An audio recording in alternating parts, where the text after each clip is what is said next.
How to reset browser on Android device. Hi everyone, this is Kate here and welcome back to the channel, and on today's video we will learn how we can reset browser on Android device, that is the Google Chrome. So without further delay, let's get started. First of all, open up settings in your device. Tap on apps. Here tap on see all apps. Tap on the search icon at the top right corner. Now search for Google Chrome. After that, scroll down a bit and you have to head towards the storage and cache. First of all, you can tap on clear cache and that will remove the temporary data.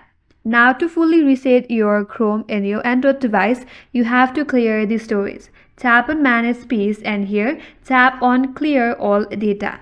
Once you do that, all your browsing history, your saved site and data and cookies, all of your downloaded files within the browser will be deleted, and also you will be logged out of all of the websites.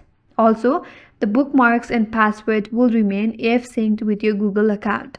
So here you could simply tap on clear all data and that will fully reset your Chrome browser.